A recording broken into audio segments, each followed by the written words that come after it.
In 1877, Cornelius Vanderbilt, known as the Commodore, passed away, leaving a staggering fortune behind. He had amassed over $100 million, which adjusted equates to more than $200 billion today. This wealth outweighed even the US Treasury's holdings at the time. It was a testament to his genius in dominating the steamboat and railroad industries. His rise from a humble ferry operator to a mogul is legendary. But this immense fortune would soon face the ultimate test. His heirs would struggle to maintain the empire he built. The story of its decline begins with one man and his insatiable ambition. The narrative that follows is as much a cautionary tale as it is a saga of wealth. The ghostly images of mansions and yachts loom large. The very symbols of success now foreshadow a dramatic fall. This moment triggers a cascade that reshapes financial history.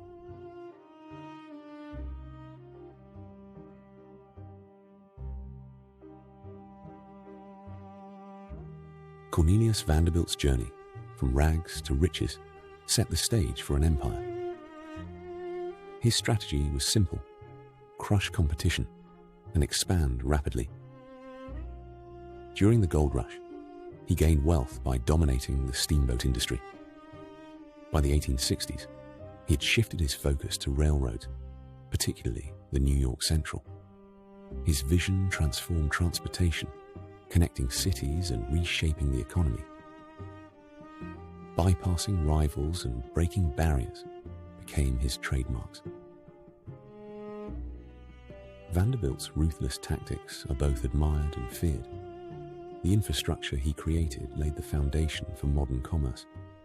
However, his methods raised questions about ethics and the costs of success.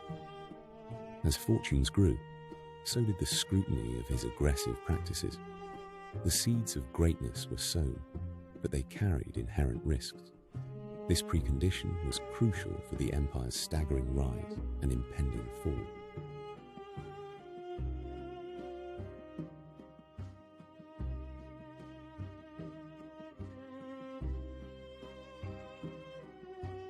The origins of Vanderbilt's fortune were deeply rooted in the expanding American landscape.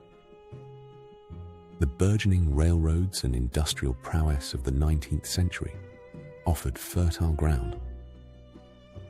Vanderbilt seized opportunities others missed, leveraging innovation and strategy. Rivals were often left scrambling as he outpaced them in an unregulated market. His focus on efficiency and control set a new standard in business practices. Ruthlessness was tempered by a keen sense of timing and investment in key assets. The New York Central Railroad became a lifeline for commerce and expansion. His influence stretched across states, creating an integrated network that powered progress. Other titans emerged, but few matched his audacity and foresight. Vanderbilt's origin story emerged from a unique confluence of opportunity and intellect. His empire's roots were as formidable as its architect, yet vulnerability loomed. The origins laid bare a pathway to unprecedented prosperity, matched by its fragility. The early adoption of Vanderbilt's innovations signaled a revolution in transportation. By acquiring key routes, he consolidated power, setting the stage for expansion. His foresight in exploiting burgeoning markets led to exponential growth. From steamboats to railroads, each move was calculated for maximum impact. The shift catalyzed economic connectivity across the nation. It was an era where railroads dictated the rhythm of commerce and life. The speed and scale of these changes were unprecedented. Immense wealth flowed, pooling into the Vanderbilt coffers and reshaping cities. Political influence grew as empire builders shaped national policies. The wealth generated created not only infrastructure, but societal transformation. The momentum built, foreshadowing a time of both abundance and upheaval. Those who followed in his footsteps inherited a formidable legacy and daunting burden.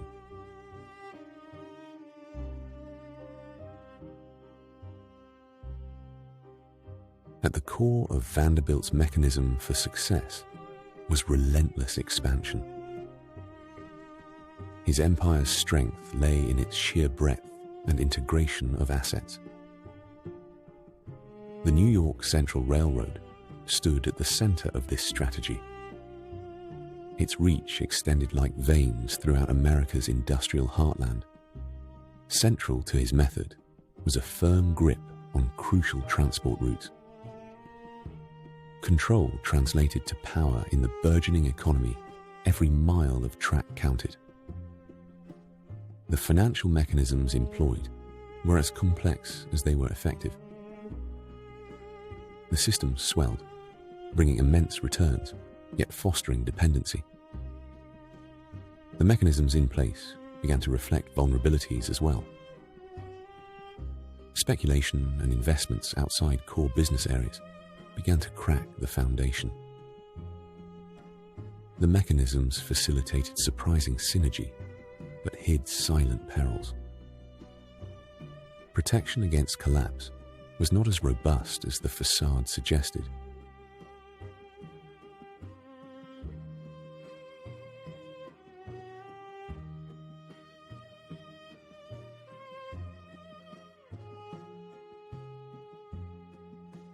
The acceleration of Vanderbilt's empire took on a life of its own.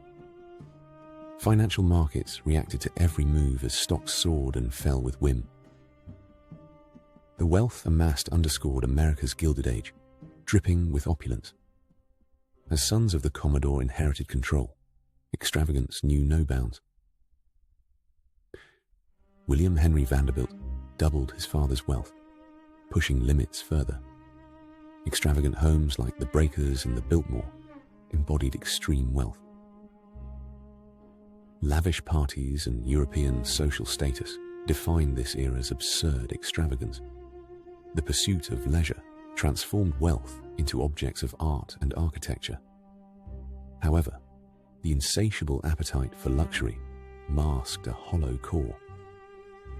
As wealth became a spectacle, it grew detached from pragmatic management. The inherited glory created a momentum hard to sustain under its own weight. The seeds of collapse were hidden in the facade of prosperity.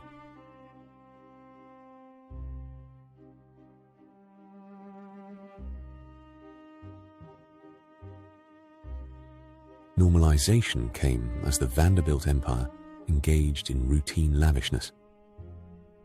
Social standing was cemented through alliances with European nobility. The family's opulence was the talk of both high society and common folk. Properties sprawled across the land, echoing ambition and excess.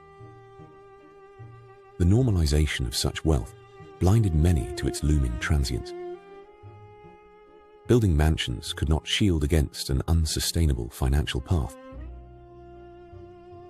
Rituals of wealth seldom accompanied groundwork for preservation. Their fortunes now entwined with the ever-shifting economic sands. Institutions hailed them as icons, yet cracks in the empire were evident. Normalization painted a picture of prosperity, disguising impending peril. Vanderbilt wealth became synonymous with the extravagances of the time. The shift in perception laid the groundwork for both admiration and critique. As the Vanderbilt fortune expanded, so did its scale, both grand and fragile. By the late 1800s, the family's wealth rivaled the GDP of small nations. Through railroads and investments, their influence was vast and all-consuming. The Breakers and Marble House symbolized architectural splendor unmatched. It was opulence beyond imagination. The family's excesses reached new heights, but the sprawling wealth concealed a deeper fragility. beneath the splendor lay untold complexities and neglected investments. The scale of their operations required expertise and vigilance often lacking. Switching economies, taxes, and internal divisions gnawed at fiscal strength. Scale bred a false sense of security as the unchecked expansion led to fissures. Their marvelous legacy held within it seeds of its own destruction. The enormity of wealth spurred ambition, but laid bare points of downfall.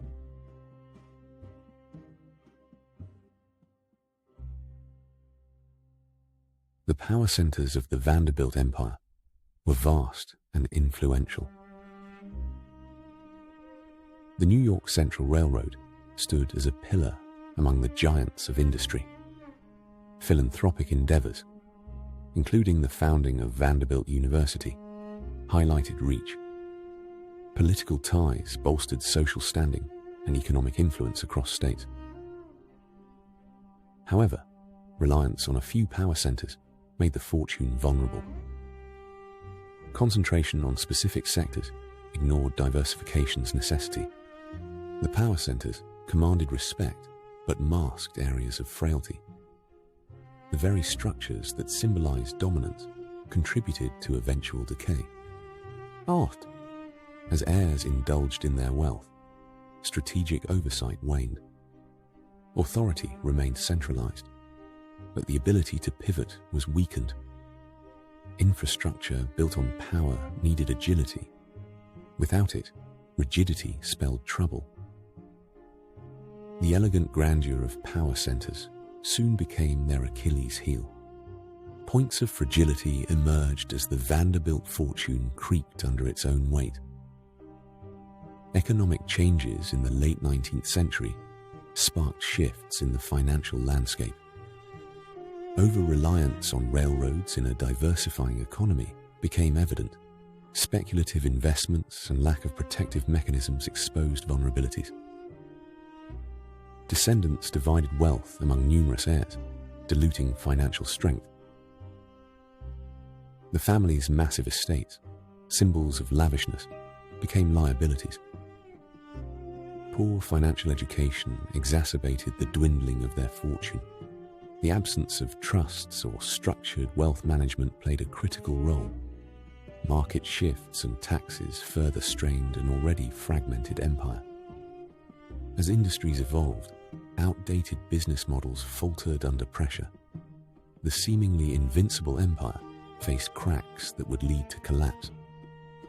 Points of fragility, once hidden, now surfaced, setting the stage for decline.